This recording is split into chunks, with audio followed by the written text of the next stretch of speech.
तो जय हिंद। आप सब कैसे हैं? और आज हम लोग पढ़ेंगे घास की प्रमेय या नियम। देखो भाई, इसे बहुत लोग क्या कहते हैं, बहुत लोग इसे घास की प्रमेय कहते हैं और बहुत लोग इसे घास का नियम कहते हैं।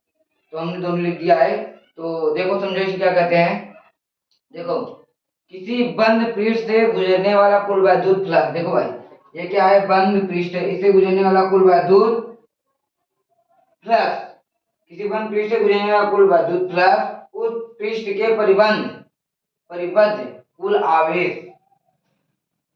इस पृष्ठ से गुजरने वाला इस उस पृष्ठ से गुजरने वाला, देखो, घास की प्रमेय या नियम। किसी बंद पृष्ठ से गुजरने वाला कुल वैद्युत फ्लक्स, गुजरने वाला कुल वैद्युत फ्लक्स उस पृष्ठ से परिबद्ध कुल आवेश। उस पृष्ठ से गुजरने वाला कुल वैद्युत फ्लक्स परिबद्ध कुल आवेश। यहाँ पर जितना आवेश है 1/ε0 गुना के बराबर होता है। देखो यहाँ पर भाई, ये जब तक लिखेंगे नहीं तब तक समझोगे नहीं। यहाँ देखो, किसी पृष्ठ से गुजरने किसी पृष्ठ से गुजरने वाला कुल वैद्युत फ्लक्स, किसी पृष्ठ से गुजरने वाला, भाई ये ले वाला कुल वैद्युत फ्लक्स किसे कहते हैं? वायु को।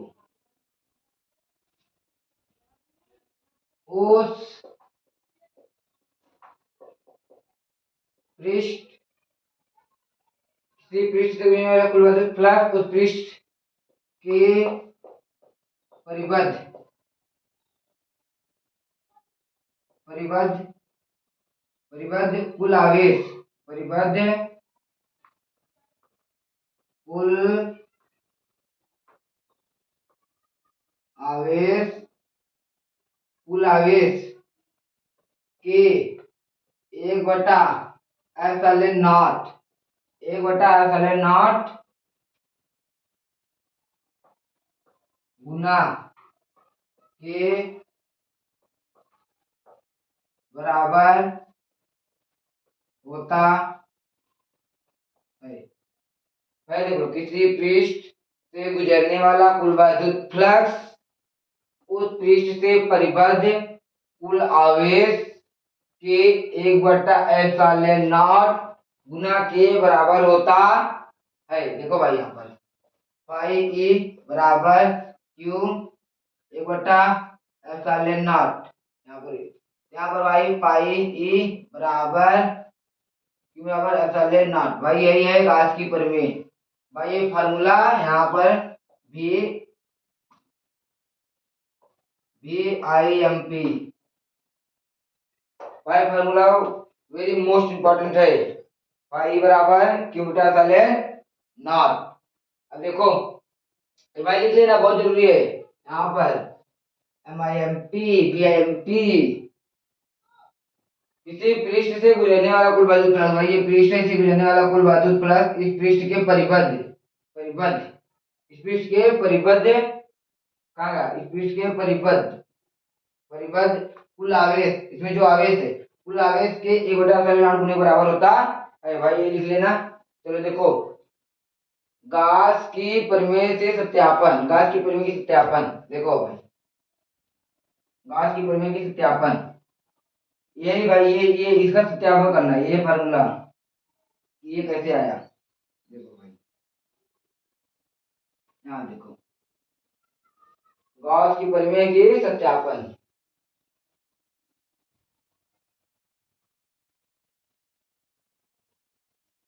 गॉस की प्रमेय की सत्यापन, गॉस की प्रमेय का सत्यापन, गॉस की प्रमेय से सत्यापन, गॉस की प्रमेय की सत्यापन।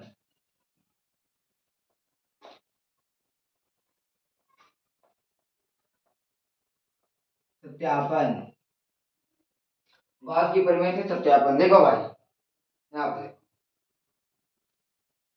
एक हम लोग वन पृष्ठ ले लेते हैं यहाँ पे।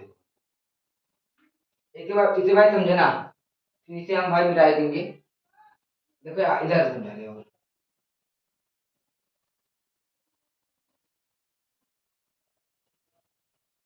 बनो यार, थोड़ा गोला बनो।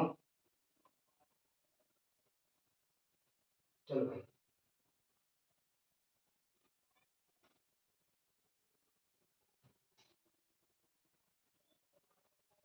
ये क्या है, प्लस क्यू आवेश। गॉस की परिमेय का सत्यापन। यहाँ पर हमको गॉस का परिमेय निकालना है भाई। तो सबको हम लोग सारा का निकाल नहीं पाएंगे, तो हम इसलिए क्या लेंगे, अल्पांश। क्या लेंगे हम, अल्पांश। देखो भाई, ये डंडा है, डंडा है। अगर हम डंडा को इतना काट दे, ये जो कटा हुआ भाग है ये, इसी को अल्पांश कहते हैं। जो छोटा भाग है, ये देखो, ये पेन है, ये क्या है, मार्कर है, ये मार्कर है। इसको हम तोड़ दिए, ये जो छोटा भाग है इसी को हम क्या कहते हैं, अल्पांश। ये छोटा भाग इसी को कहते हैं अल्पांश। ये मार्कर है, इसको हम ये तोड़ दिए, जो ये क्या है, अल्पांश है भाई। तो यहाँ पे देखो हम इसका अल्पांश ले रहे हैं भाई।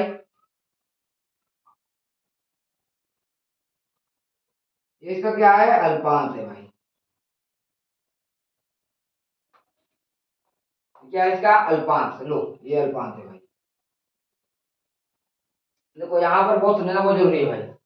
एक एक चीज एकदम आराम आराम बताई चलेंगे। देखो ये क्या है, क्षेत्र है। ए, ए वेक्टर लिख लो भाई। ये क्या है, क्षेत्र है। ये हम लोग कर लिए अल्पांश। अल्पांश को क्या कहते हैं, अल्पांश को डीए। अल्पांश को क्या कहते हैं, ये जो देखिए, ये ए है, ये पूरी क्षेत्र क्या है, ए है। तो इसके अल्पांश को देखो, ये पूरी पाई है, इसका इसको क्या कहेंगे, यल। ये पूरी लंबाई है, इसको क्या कहेंगे, यल। अगर हम इसको काट दिए तो यहाँ पर क्या कहेंगे, डीएल। डीएल माने कि छोटा था, यल माने पूरा, डीएल माने छोटा था। देखो ये लंबाई है, ये लंबाई है, इसे यल कहेंगे। इसे हम तोड़ दिए, अब ये जो है इसे डीएल कहेंगे।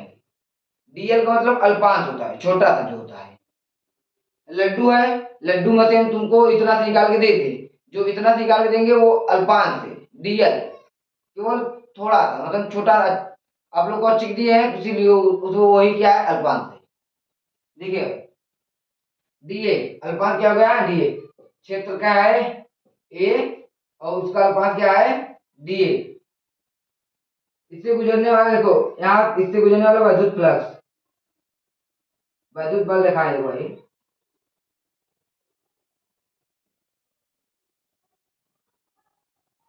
ये क्या है, बिंदु पी है।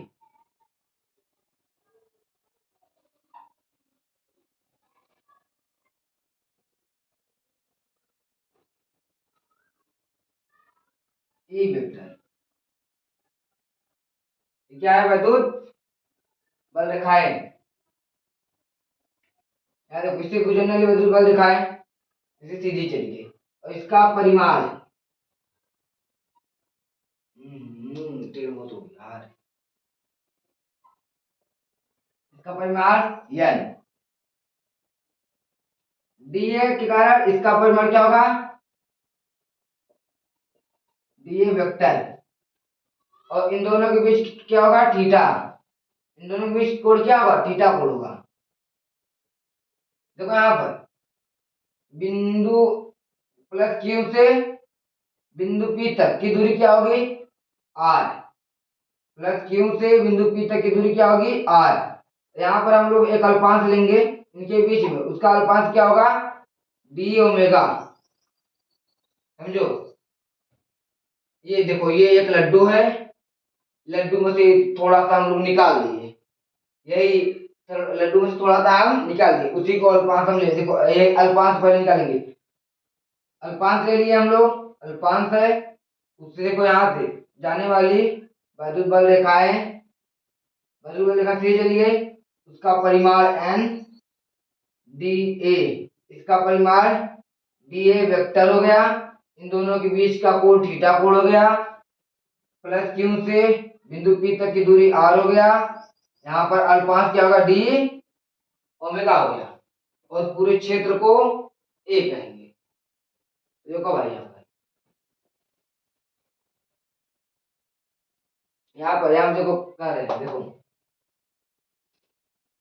यहाँ पे देखो भाई, देखो डी वेक्टर व ए वेक्टर के बीच का कोण थीटा है।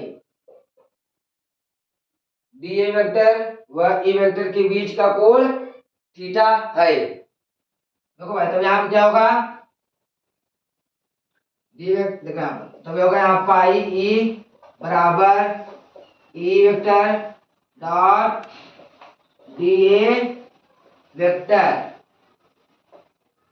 पाई ई बराबर E vector dot D A vector, तो यहाँ पर क्या हो जाएगा, पाई ई बराबर, जब देखो इस डॉट को हटाएंगे तो यहाँ पर क्या हो जाएगा, E D A cos theta.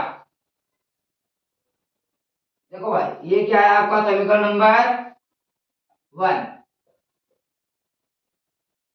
यहां तक आप समझे। देखो D A vector E E vector के बीच के, देखो के बीच का कोण थीटा है, इसके बीच का डी ए वेक्टर और ई वेक्टर के बीच का कोण क्या है, थीटा है, तो हम लोग यहाँ पर रखेंगे पाई ई बराबर पाई ई, देखो पाई ई बराबर E vector dot D A vector, जब इस हम डॉट को हटाएंगे तो डी ए कॉस थीटा हो जाएगा, यहाँ पर पाई ई बराबर डी ए कॉस थीटा, ये समीकरण नंबर 1 है।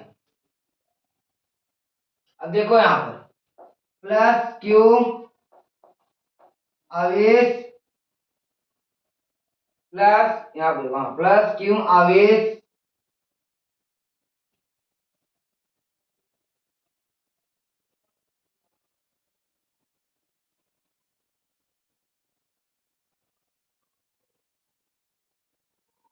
Plus Q plus Q plus Q आवेश प्लस क्यू आवेश के प्लस क्यू आवेश के कारण बिंदु P पर, प्लस क्यू आवेश के प्लस क्यू आवेश यहाँ पर लिख दे रहे हैं भाई, प्लस क्यू आवेश के कारण बिंदु P पर, प्लस क्यू आवेश के कारण बिंदु P पर, देखो यहाँ पर प्लस क्यू आवेश के कारण बिंदु P पर हम इसका वैद्युत क्षेत्र निकालेंगे। देखो आइए, प्लस क्यू आवेश के कारण बिंदु P पर, देखो यहाँ क्या होगा, ई बराबर 1/4 pi epsilon not, plus Q आवेश के कारण बिंदु P पर, तो यहाँ पर क्या है r दूरी, देखो प्लस यहाँ देखो प्लस क्यू आवेश के कारण बिंदु P पर, क्यू आवेश से बिंदु P पर, तो पहले क्यू आवेश, तो E बराबर 1/4 pi epsilon not E, Q है यहाँ पे, देखो क्यू, तो यहाँ पे क्या लिखेंगे क्यू, देखो क्यू यहाँ से यहाँ तक की दूरी क्या है r, यहाँ पे लिखेंगे आप r स्क्वायर, देखो भाई ये प्लस क्यू लिख दिए, यहाँ से यहाँ बिंदु क्यू से बिंदु P तक की दूरी क्या है r, तो यहाँ पे क्या हो जाएगा r स्क्वायर हो जाएगा। देखो ये हो गया ना। अब देखो यहाँ पर समीकरण 1 में रखने पर, अब ये देखो भाई समीकरण नंबर 1 यहाँ पर है, पाई ई बराबर A D A cos theta, समीकरण 1 में रखने पर, तो देखो भाई यहाँ पर हम लिख रहे हैं डी पाई ई बराबर,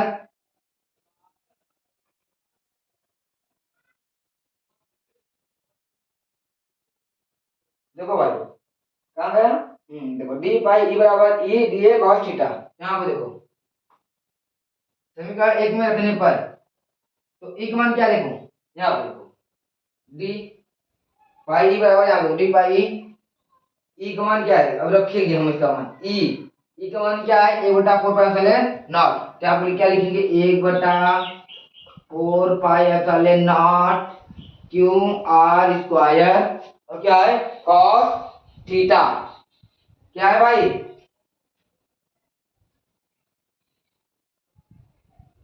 डी डी कॉस थीटा है भाई, डी ए, यहाँ पर भाई डी ए कॉस थीटा। देखो यहाँ पर ये समीकरण एक है, समीकरण एक में ये रखे हैं, देखो डी पाई ई बराबर ई का मान क्या है, एक बटा four pi epsilon not Q बटा आर स्क्वायर, तो यहाँ पर हम लिख दिए ई का मान लिख दिए। अब क्या बचा, डी ए कॉस थीटा, तो यहाँ पर हम डी ए कॉस थीटा उतार दिए। अब देखो यहाँ पर डी पाई ई बराबर क्यू को हम इधर लाए तो क्यू बटा फोर पाई एप्सिलॉन नॉट, यहाँ पर क्या हो जाएगा D A cos theta, cos theta, यहाँ क्या होगा आर स्क्वायर हो गया। अच्छा देखो भाई डी पाई ई बराबर क्यू बटा फोर पाई एप्सिलॉन नॉट, यहाँ पर क्यू बटा four pi epsilon not D A cos theta, देखो डी ए कॉस थीटा को यहाँ पर हम देखो भाई, देखिए यहाँ पर आप लोग को दिखाई दे रहा है, देखो यहाँ पर भाई डी ए बटा आर स्क्वायर को हम डी ओमेगा भी कहते हैं, डी ए बटा आर स्क्वायर को डी ओमेगा कहते हैं भाई, ये जानते रहना आप लोग। तो यहाँ पर देखो डी ए आर स्क्वायर, तो यहाँ पर हम देखो भाई इसे डी ओमेगा मान लिए। अब इसको वहां पर देखो, इसको मिटा दे भाई, तो इसको मिटा दे जाए,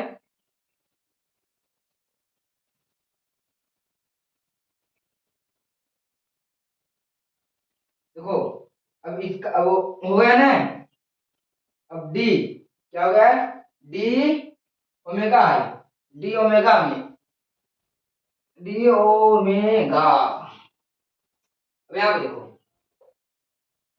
डी पाई ई बराबर क्यू बटा four pi epsilon not D omega, न तो यहाँ पर देखो हम लिखेंगे क्या, डी पाई ई बराबर क्यू बटा four pi epsilon not, Q बटा फोर पाई एप्सिलॉन नॉट भाई, यहाँ पर क्या हो गया, अब पाई डी पाई ई बराबर क्यू बटा four pi epsilon not D, तो यहाँ पर हम लिखेंगे क्या, डी ओमेगा भाई, तो यहाँ पर हम सिर्फ लिखेंगे क्या, ओमेगा, क्या लिखेंगे हम यहाँ पर, ओमेगा लिखेंगे भाई। एक सेकंड रुको यार, डी पाई ई बराबर ए बटा फोर पाई नॉट क्यू बटा R square D A cos theta, ये अब सही है, डी पाई ई समीकरण में रखने पर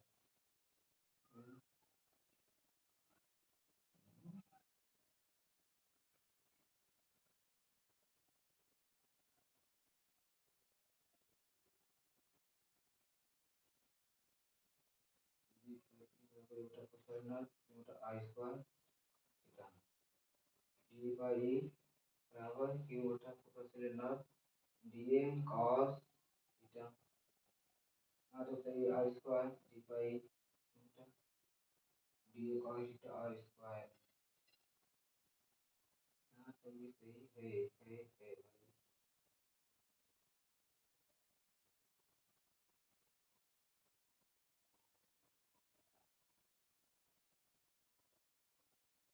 बस वहीं तक है भाई, एक्स्ट्रा हो रहा है ये यहीं तक है।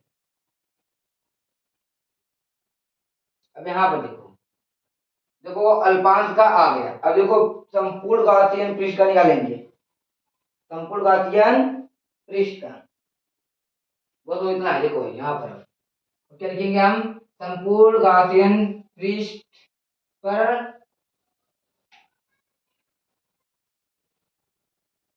हाँ देखो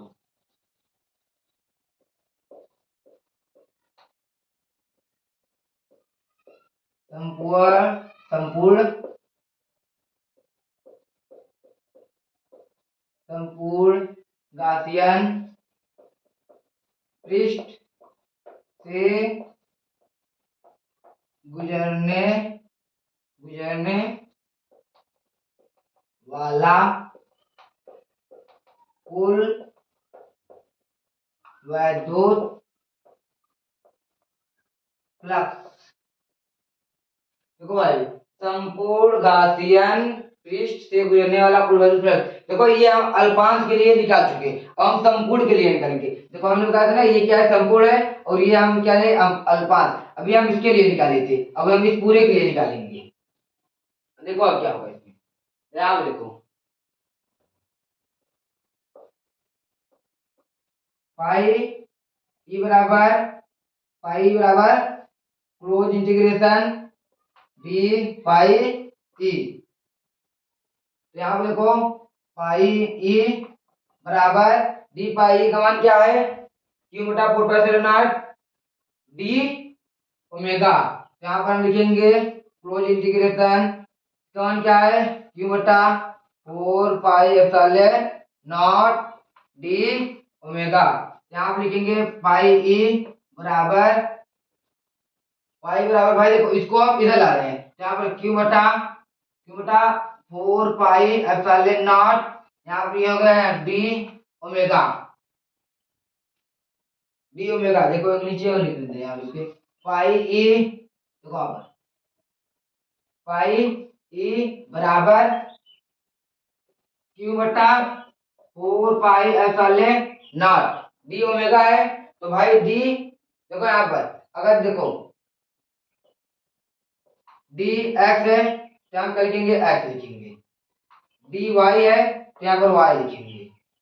डी जेड है तो यहाँ पर जेड लिखेंगे। तो यहाँ पर डी ओमेगा है तो यहाँ क्या लिखेंगे? केवल ओमेगा लिखेंगे भाई। चलिए देखिए भाई,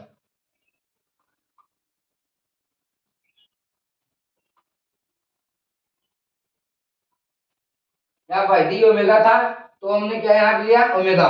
ओमेगा मान कहता है 4 पाई। यहाँ देखो ओमेगा, देखो यहाँ पे लिखेंगे हम पाई ई बराबर क्यू बटा 4 पाई एप्सिलॉन नॉट। यहाँ देखो 4 पाई एप्सिलॉन। ओमेगा का मान क्या रख देंगे हम भाई? देखो यहाँ पे देखो भाई, चूंकि चूंकि ओमेगा बराबर 4 पाई होता है, ओमेगा बराबर क्या होता है? 4 पाई। तो यहाँ पर हम क्या लिखेंगे? 4 पाई। तो यहाँ पर देखो भाई पाई ई बराबर क्यू बराबर देखो 4 पाई से 4 पाई कैंसिल,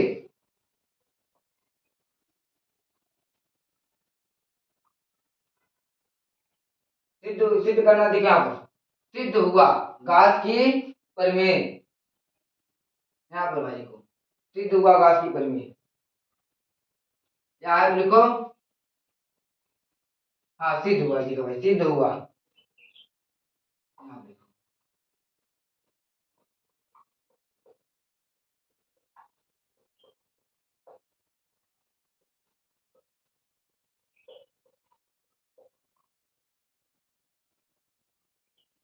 सिद्ध हुआ घास की परिमेय।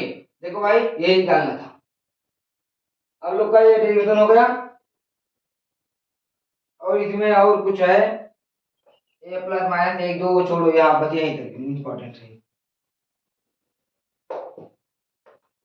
ये इसकी भाई फार्मूला है, और गॉस से फार्मूले से इसे न्यूमेरिकल आपको भाई पूछा जाएगा। और आपका एक लेसन खत्म होते ही हम आपका न्यूमेरिकल की क्लास स्टार्ट कर देंगे भाई। आपकी न्यूमेरिकल की क्लास 5 दिन 6 दिन या 10 दिन चलेगा, और आप लोग इसमें दम लगाइए और आप लोग से कहना ही है, और आप लोग की भी क्लास बायो की चलेगी। ये आपका डेरिवेशन खत्म होगा। अभी आप लोग का 7 डेरिवेशन और हो जाएगा। Important important most important. और सब कराए तो अभी 15-16 डेरिवेशन चाहिए, और ही हो सकता है। जो पेपर में नहीं आएगा वो हम नहीं कराएंगे भाई, देखिए हम साफ साफ बोल दे रहे हैं। और आप लोग डेरिवेशन चिंता मत करिए, न्यूमेरिकल चिंता मत, किसी की चिंता मत करिए भाई। हाँ भाई, न्यूमेरिकल की चिंता मत करिए, ये मतलब नहीं कि छोड़ दो, नहीं भाई। देखिए डेरिवेशन आप लोग को भाई करना है, करना है। अगर डेरिवेशन नहीं करोगे तो जीवन में नहीं आएगा। और न्यूमेरिकल एक टाइम का खाना छोड़ देना, लेकिन न्यूमेरिकल करना मत छोड़ना भाई। न्यूमेरिकल करना मत छोड़ना। और आप लोग के लिए मैं कुछ कहना चाहूंगा कि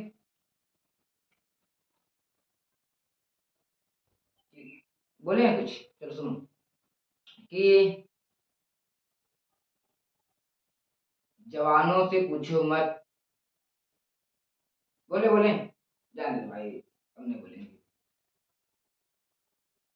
चलो ठीक है, अभी आप लोग को बता देंगे हम। और आप लोग का हम बायो की क्लास ला रहे हैं। बायो क्लास भाई बहुत मोस्ट इम्पोर्टेंट है, आप लोग करते रहे। और ये आपकी डेरिवेशन खत्म हो गई। बहुत आसान डेरिवेशन था भाई, कोई हड़बड़ाने की जरूरत नहीं है। आप एक बार इसको क्लास देखना, उसके बाद आपका खत्म।